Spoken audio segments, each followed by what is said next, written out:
வணக்கம். என்னுடைய பேர் ஜெயக்குமார். கர்நாடக இசைக்கலைஞர், கோயில் கட்டிடக்கலை, சிற்பக்கலை, இசை நடன வரலாற்று ஆய்வாளர். தமிழகத்தில் மிகப்பெரிய ஒரு கலை மரபு 2000 ஆண்டுகளுக்கு மேலாக நமக்கு தொடர்ச்சியாக அறுபடாமல் வழக்கத்தில் இருந்துக்கிட்டே இருந்திருக்கு. வரலாற்றை பொறுத்த வரைக்கும் கோயில்கள் தமிழகத்தில் குறிப்பாக பல்லவர்கள், பாண்டியர்கள், சோழர்கள் என்று ஒரு மிகப்பெரிய ஒரு வரலாற்று வரிசையில் தமிழகம் எங்கும் ஆலயங்கள் தொடர்ச்சியாக சிவனுக்கும் திருமாலுக்குமாக பெரிய அளவில் அமைக்கப்பட்டு வந்திருக்கு. கற்களை கொண்டு கோயில்களை அமைக்கக்கூடிய மரபானது தமிழகத்தில் பல்லவர்களும் பாண்டியர்களும் தொடக்கி வைத்ததாக நமக்கு வரலாற்று குறிப்புகள் கிடைக்குது. குடைவரைகள் தொடங்கி ஒற்றை கல்லிலால் ஆன கோயில்கள், அதற்கு பிறகு கட்டப்பட்ட கோயில்கள், அதாவது பெரும் கருங்கற்களை ஒரு இடத்திலிருந்து இன்னொரு இடத்திற்கு அதை டிரான்ஸ்போர்ட் பண்ணி அதை வைத்து அமைக்கப்பட்ட ஆலயங்களை தான் நம்ம கற்றளிகள் அல்லது கட்டப்பட்ட கோயில்கள்னு சொல்கிறோம். 3 நிலைகளில் நம்ம கோயில் பரிணாம வளர்ச்சி அடைஞ்சிருக்கு. குடைவரைகள், ஒற்றைக்கல் கோயில்கள், கட்டப்பட்ட கோயில்களான கற்றளிகள். அதில் அதாவது 11ஆம் நூற்றாண்டில் கட்டப்பட்ட தஞ்சை பெருவுடையார் கோயில் என்று வழங்கப்படக்கூடிய பிருகதீஸ்வரருடைய ஆலயம் சோழர்கள் காலத்து கட்டடக்கலைக்கும் சிற்பக்கலைக்கும் ஓவியக்கலைக்கும் அது சார்ந்த நிகழ்த்து கலைகளுக்குமான ஒரு பெரும் மையமாக விளங்கி வருகிறது இன்றைக்கு வரைக்கும். அதில் குறிப்பாக தஞ்சை பெருவுடையார் கோயிலை பொறுத்த வரைக்கும் ராஜராஜ சோழன், முதலாவது ராஜராஜ சோழ மன்னன் எழுப்பிய இந்த கற்றளியில் 400க்கும் மேற்பட்ட நடன கலைஞர்கள் இங்கே பணிபுரிஞ்சிருக்காங்க. அவர்களுடைய பெயர், அவர்கள் எந்த ஊரில் இருந்த கோயிலிலிருந்து இந்த கோயிலுக்கு பணிமாற்றம் செய்யப்பட்டிருக்காங்க, அதாவது டிரான்ஸ்ஃபர் பண்ணப்பட்டிருக்காங்க. தஞ்சையில் எந்த இடத்துல எத்தனாவது தெருவில் எத்தனாவது வீட்டு எண் அவர்களுக்காக வழங்கப்பட்டது அப்படிங்கிற குறிப்பு மிக விவரமாக பதிவாயிருக்கு. அதே போல் அவர்களுக்கு நட்டுவாங்கம் செய்யக்கூடிய நட்டுவனார்கள் 12 பேர் இருந்ததாகவும், கானம் பாடுபவர்கள் 5 பேர், வங்கியம் வாசிப்பவர்கள், தமிழ் தேவாரம் பாடக்கூடிய 48 பேர், மத்தளம் வாசிப்பவர்கள் என்று இசைக்கருவிகள் இசைத்த கலைஞர்களுடைய பெயர்கள் எல்லாம் குறிப்பிடப்பட்டு அவர்களுக்கான ஊதியம் எந்த அளவுக்கு வழங்கப்பட்டது என்பது குறித்தான குறிப்புகளும் இங்கே மிக விவரமாக கிடைக்கிறது. இதில் மிக முக்கியமான விஷயம், தஞ்சை பெருவுடையார் கோயிலை நம்ம பார்க்கும் பொழுது நம்ம தெரிந்து கொள்ள வேண்டிய மிக முக்கியமான விஷயம், இந்த கோயிலினுடைய கருவறைக்கு மேலே இருக்கக்கூடிய விமானம். பொதுவாக கோயிலினுடைய நுழைவாயில கோபுரம்னு சொல்லுவோம். கோயில் கருவறைக்கு மேலே இருக்கக்கூடிய அந்த கட்டட அமைப்பை விமானம் என்று தான் சொல்ல வேண்டும். பொதுவாக தஞ்சாவூர் பெரிய கோபுரம் என்ற சொல்லாட்சி இருக்கு. ஆனால் விமானம் என்பதுதான் சரியான வார்த்தை. இந்த விமானம் கருவறையினுடைய சிவலிங்கத்திற்கு மேலே உச்சியில் இருக்கக்கூடிய கலசத்தின் கீழ்ப்பகுதி அடிப்பகுதி வரைக்கும் வெற்றுக்கூடாக கட்டப்பட்டிருக்கு. இந்த அமைப்பு மிகச்சிறந்த ஒரு கட்டடக்கலையினுடைய ஒரு சிறப்பை குறிப்பதாக இருக்கு.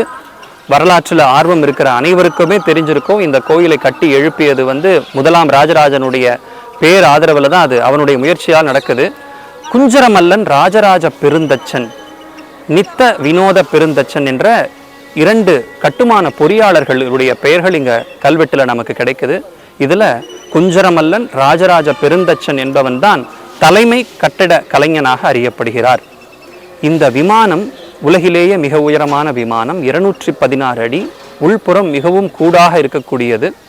இதில் இந்த விமானத்தினுடைய முதல் தளத்தில் நம் நாட்டின் பெரும், குறிப்பாக தமிழகத்தின் கலை வரலாற்றின் மிக பெரும் ஒரு பரிணாம வளர்ச்சி அடைந்த நாட்டியத்தில் குறிப்பாக பரதநாட்டியத்தில் நாட்டிய சாஸ்திரம் என்ற நூல் நமக்கு ஒரு பெரிய ஒரு பொக்கிஷமாக நமக்கு கிடைக்குது. வரலாற்று ஆய்வாளர்கள் 3ஆம் நூற்றாண்டில் பரத முனிவர் இந்த நாட்டிய சாஸ்திரத்தை எழுதியிருக்கலாம் என்று ஒரு கருத்து தெரிவிக்கிறார்கள். அந்த 3ஆம் நூற்றாண்டில் எழுதப்பட்ட அந்த நாட்டிய சாஸ்திரமானது ஒரு நாடக நூல். இசை, நடனம், நாடகம் இந்த 3மே அதில் குறிப்பிடப்பட்டிருக்கு. அதில் அவர் 108 கரணங்கள் என்று நடன அசைவுகளை பற்றி அவர் பட்டியலிடுகிறார். இந்த 108 கரணங்களில் 81 கரணங்கள் இந்த தஞ்சை பெரிய கோயிலினுடைய விமானத்தின் முதல் தளத்தில் இருக்கக்கூடிய உள்புற சுவரில் அது சிற்பங்களாக செதுக்கப்பட்டிருக்கு. 81 சிற்பங்கள் தான் முழுமை பெற்றிருக்கு. ஒரு 27 சிற்பங்களுக்கான ஒரு கல் மட்டும் வைக்கப்பட்டு என்ன காரணத்தினாலோ அது முடிவடையாமலே இருந்திருக்கு. இதற்கான காரணங்களாக பல கருத்துக்களை அறிஞர்கள் தெரிவிச்சிருக்காங்க. ஆக மிகப்பெரிய இசை மரபும் நடன மரபும் இந்த தமிழ் மண்ணிலே வெகு காலமாக இருந்து வந்திருக்கு. நமக்கு கல்வெட்டுக்கள் மூலமாகவும் இலக்கியங்கள் மூலமாகவும் நமக்கு தெளிவாக தெரிய வருகிறது. இந்த கோயில் கட்டப்பட்ட இந்த காலத்தில் 400 ஆடல் மகளிர்கள் இங்கே இருந்திருக்கிறார்கள் என்று முன்னமே சொன்னோம். அதே போல இசைக்கலைஞர்களுடைய பெயர்கள், அவர்களுக்கு அளிக்கப்பட்ட நிபந்தங்கள் குறித்தெல்லாம் நமக்கு குறிப்புகள் தெள்ள தெளிவாக இங்கு கல்வெட்டுக்கள் மூலமாக கிடைக்கின்றன. சோழர்களுடைய வீழ்ச்சிக்கு பிறகு பாண்டியர்களுடைய ஆதிக்கத்தில் நம்ம சோழ நாடு கொஞ்ச நாளைக்கு இருக்கு. மீண்டும் நாயக்கர்களுடைய ஆட்சி 15ஆம் நூற்றாண்டு 16ஆம் நூற்றாண்டு சோழ தேசத்து மன்னர்களாக அவர்கள் தங்களை நிறுவிக்கொள்கிறார்கள். அப்போ ஒரு பெரிய ஒரு மறுமலர்ச்சி நம்ம இசை நடன நாட்டிய நாடக மரபுகளில் தோன்றுகின்றது. புதிதாக தஞ்சை பகுதியில் தெலுங்கு மொழியினுடைய ஒரு தாக்கம் ஏற்படுகிறது. சமஸ்கிருதத்தினுடைய தாக்கம் ஏற்கனவே இருக்கு, நம்ம தமிழ் மண்ணில் பல ஆண்டுகளாக இருக்கு. 15-16ஆம் நூற்றாண்டு வாக்கில் தெலுங்கு மொழி தஞ்சை அரசவையினுடைய மொழியாக வந்தடைந்து அங்கே இசைக்கலைஞர்கள், நாடக கலைஞர்கள், நடன கலைஞர்கள் இந்த தஞ்சை மண்ணினுடைய கலை மரபுக்கு மேலும் ஒரு புத்துணர்ச்சி ஊட்டினாங்க அப்படின்னே சொல்லலாம். அந்த நூற்றுக்கணக்கான ஒரு நூல்கள் எழுதப்பட்டன, ராமாயணம் எழுதப்பட்டது, காவியங்கள் எழுதப்பட்டன, தஞ்சை பிருகதீஸ்வரர் கோயில் குறித்தும் பல நூல்கள் இயற்றப்பட்டன. நாயக்கர்களுடைய ஆட்சிக்கு பிற்பாடு வந்த மராட்டியர் காலத்தில் தான் மிகப்பெரிய ஒரு வளர்ச்சி நிலையை நம்முடைய இசை நடன மரபுகள் அடைந்தன அப்படின்னு வரலாற்று அறிஞர்கள் சொல்றாங்க. ஏற்கனவே இருந்த தெலுங்கு, மராட்டியர்களுடைய சேர்ந்து வந்த மராட்டி, அதனுடைய ஹிந்துஸ்தானி மரபினுடைய இந்துஸ்தானி இசை மரபு, அங்கிருந்து வடக்கு பகுதியிலிருந்து வந்த இசை நடன மரபுகளுடைய தாக்கமும் நம்ம தஞ்சை மண்ணிற்கு வந்தடைகிறது. அப்பொழுது வரும்பொழுது தமிழ், தெலுங்கு, சமஸ்கிருதம், மராட்டி, ஹிந்தி, பார்சி என்று பல மொழிகளிலும் நமக்கு இசை பாடல்கள் நமக்கு இங்கே கிடைச்சிருக்கு. குறிப்பாக மராட்டியர் காலத்தில் குறவஞ்சி என்ற ஒரு இலக்கிய வகை ஒரு பெரும் அளவில் வளர்ச்சி பெறுகிறது. இப்போ நம்ம பார்த்துட்டு இருக்கக்கூடிய இந்த மேடையில் தான் மராட்டிய மன்னர்கள் அமர்ந்து இதற்கு எதிர்ப்புறமாக இருக்கக்கூடிய குறவஞ்சி மேடையில் நிகழ்த்தப்பட்ட குறவஞ்சி நாடகங்களை ரசித்தனர் என்று வரலாற்று குறிப்புகள் நமக்கு கிடைக்கின்றன. குறிப்பாக 2ஆம் சரபோஜி மன்னர் காலத்தில் அவர் மீது பாடப்பட்ட சரபேந்திர பூபால குறவஞ்சி இந்த தஞ்சையின் மிகப்பெரிய ஒரு குறவஞ்சி இலக்கியமாக மதிக்கப்படுகிறது. திரிகூடப்பராச கவிராயர் ஏற்கனவே எழுதிய குற்றால குறவஞ்சி அனைவரும் அறிந்த ஒன்று. ஆனால் மராட்டிய மன்னனை பாட்டுடை தலைவனாக வச்சு இந்த சரபேந்திர பூபால குறவஞ்சி கோட்டையூர் சிவக்கொழுந்து தேசிகர் அவரால் எழுதப்பட்ட இந்த இலக்கியமானது இங்கே நாடகமாக நிகழ்த்தப்பட்டது. சோழர்கள் காலத்திலேயும் ராஜராஜ நாடகம் என்றெல்லாம் நாடகங்கள் நிகழ்த்துவதற்கான நமக்கு ஆதாரங்கள் கல்வெட்டுக்கள் மூலமாக இருக்கிறது. ஆனால் மராட்டியர் காலத்தில் நிகழ்ந்த குறவஞ்சி நாடகங்கள், அதே போல மராட்டியர் காலத்தில் வாழ்ந்த தஞ்சை நால்வர் என்று அறியப்படக்கூடிய சின்னையா, பொன்னையா, சிவானந்தம், வடிவேலு ஆகிய நால்வர் தமிழகத்தில் இருக்கக்கூடிய நம்ம பரதநாட்டிய மரபிற்கு ஒரு புத்துயிர் அளித்ததாக வரலாற்று அறிஞர்கள் கருதுகின்றனர். அவர்கள்தான் நாம் இன்றைக்கு மேடையில் கண்டு ரசிக்கக்கூடிய பரதநாட்டிய நிகழ்ச்சி நடனத்திற்கு ஒரு புத்துயிர் அளித்த மிகப்பெரிய நடன கலைஞர்கள் என்றால் இந்த நால்வரை சொல்வார்கள். அவர்கள் சிறந்த இசைக்கலைஞர்களும் கூட.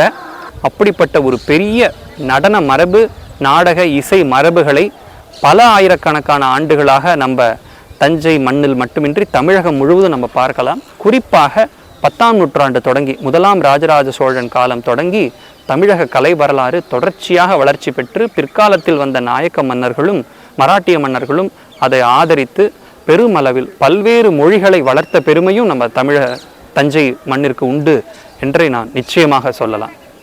இப்போ தஞ்சை பெரிய கோயிலினுடைய வெளிப்புற வடக்கு பகுதியில் இருக்கக்கூடிய வெளிப்புற சுவரில் நம்ம ஏற்கனவே பார்த்த அந்த 400 தளிச்சேரி பெண்டுகள், அவர்களுடைய நடன கலைஞர்களுடைய பெயர்களும் அவர்கள் தஞ்சையில் எந்த சேரி, அந்த தளிச்சேரியினுடைய எந்த பகுதியில் எந்த வீடு, எந்த வீட்டு நம்பர், அதாவது வீட்டினுடைய கதவு எண் உட்பட குறிப்பிடப்பட்டு அதில் நமக்கு கல்வெட்டுக்களாக கிடைச்சிருக்கு. 400 பேருடைய பெயர்களும் இங்கே காட்டப்பட்டிருக்கு. எடுத்துக்காட்டுக்கு இந்த பக்கம் வந்தீங்கன்னா இங்கேருந்து ஆரம்பித்து என்னும் 75வது வீடு, இந்த வீடுங்கிறது கிளியராக இங்கே காட்டப்பட்டிருக்கு. அதே மாதிரி இன்னொரு இடத்துல பார்த்தீங்கன்னா இந்த மாணிக்கத்துக்கு அப்படின்னு போட்டிருக்கோம். இதோ இந்த இடத்துல இருக்கக்கூடியது மாணிக்கத்திற்கு, அதாவது மாணிக்கம்ங்கிறவங்க ஒரு நடன கலைஞராக இருந்திருக்கணும். அந்த மாணிக்கத்திற்கு என்று சொல்லப்படக்கூடிய அந்த அவங்களுக்கு கொடுக்கப்பட்ட வீடு, அவங்க எந்த ஊர்லேருந்து டிரான்ஸ்ஃபர் பண்ணி இந்த கோயிலில் பணியமர்த்தப்பட்டிருக்காங்கன்னு உட்பட குறிப்பு நமக்கு கிடைக்குது. இதில் என்ன சிறப்புன்னா, இதற்கு முன்னதாகவும் வேறு எந்த கோயிலையும் தமிழக வரலாற்றில் இவ்வளவு விரிவாக நமக்கு கல்வெட்டுக்கள் ஆவணப்படுத்தப்படலை. அதே போல் இதற்கு அப்புறமாகவும், முதலாம் ராஜராஜனுடைய காலத்திற்கு அப்புறமாகவும் இது போல் வேறு எங்கேயுமே இவ்வளவு விரிவாக கலைஞர்கள் ஆவணம் படுத்தப்படவே இல்லை, பதிவாகவே இல்லை. அதனால இது தமிழக கலை வரலாற்றில் இந்த கல்வெட்டானது மிகப்பெரிய ஒரு பொக்கிஷம். அதே போல் இங்கே ராஜராஜி அப்படிங்கிற தேவதாசியினுடைய, அதாவது தளிச்சேரி பெண்டினுடைய வீடு இந்த இடத்துல அவங்க பேர் இங்கே காட்டப்பட்டிருக்கு.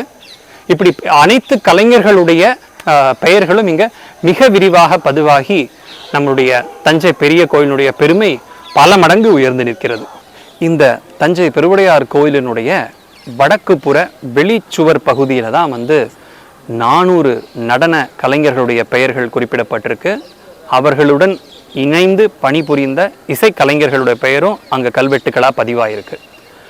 மராட்டியர் காலத்தின் வரும்பொழுது நம்மளுடைய முதலாவது கோபுரம் கேரளாந்தகன் திருவாசல், அதற்கு இரண்டாவதாக இருக்கக்கூடியது ராஜராஜன் திருவாசல். அதை கடந்து உள் வந்தோம்னா நம்மளுடைய ரிஷப மண்டபம் அப்படின்னு சொல்லக்கூடிய அந்த நந்தி மண்டபத்திற்கு பின்பகுதியில் நம்ம உள்ள நுழையும் போதே நம்ம கண்ணில் முதல்ல படக்கூடியது குறவஞ்சி மேடை. இந்த குறவஞ்சி மேடையில் தான் சரவேந்திர பூபால குறவஞ்சி எல்லாம் நிகழ்த்தப்பட்டிருக்கணும்னு அறிஞர்கள் கருதுகிறார்கள். இத்தனை நேரமும் தஞ்சை பெரிய கோயிலினுடைய கலை மரபுகளை பற்றி நாம் பார்த்தோம். இன்னும் விரிவாக பிறிதொரு நேரத்தில் நம்ம விரிவாக அதை பார்க்கலாம். நன்றி, வணக்கம்.